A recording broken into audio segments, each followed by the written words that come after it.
In front of me is Honor 200 Pro, and today I would like to show you how you can select and delete multiple photos at once. You need to begin by locating photos in Gallery app, tapping on Agree at the bottom right corner, and Skip or Next in this pop-up.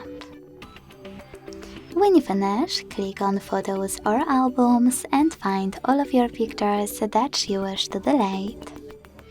Then hold one of them, and to select multiple right away, hit Select All at the bottom.